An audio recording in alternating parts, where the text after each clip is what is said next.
ইন্নামাল মুমিনুনা আল্লাযীনা ইযা যুকিরাল্লাহু ওয়াজিলাত কুলুবুহুম ওয়া ইযা তুলিয়াত আলাইহিম আয়াতুহু জাদাতুহুম ঈমানাও ওয়া আলা রাব্বিহিম ইয়াতাওয়াক্কালুন।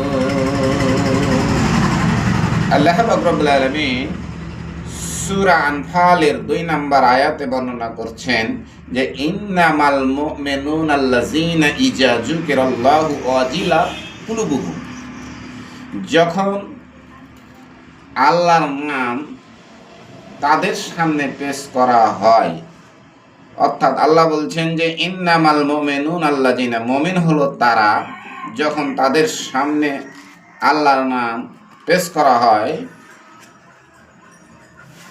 ইজা যুকিরাল্লাহু ওয়াজিলাত কুলুবুহুম, তখন তাদের হৃদয়টা ভয়ে ভূকম্পিত হয়ে যায়। ওয়াইজা তুলিয়াত আলাইহিম আয়াতুহু জাদাতুহুম ঈমানা, আর যখন তাদের সামনে আল্লাহর আয়াত পেশ করা হয়, আল্লাহর কোরআন পেশ করা হয়, তখন তাদের ঈমানটা কি হয়? বেড়ে যায়, বৃদ্ধি পেয়ে যায়। ওয়া আলা রাব্বিহিম ইয়াতাওয়াক্কালুন, আর তারা তাদের প্রভুর উপর নির্ভর করে।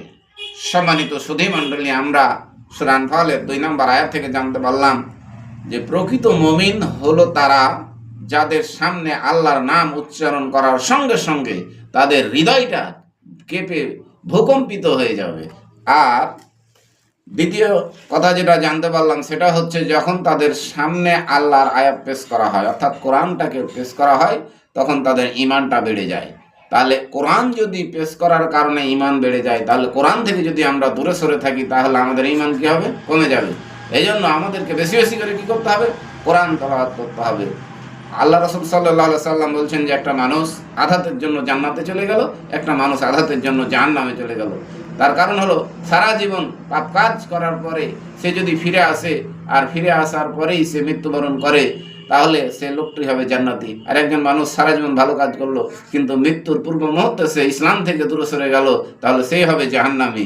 সম্মানিত সুধী মণ্ডলী, আসুন আমরা খারাপ কাজ বর্জন করে ভালো কাজের দিকে আসি, ইসলামের ভিতরে প্রবেশ করি। এই কথা বলে শেষ করছি। আসসালামু আলাইকুম ওয়া রাহমাতুল্লাহ।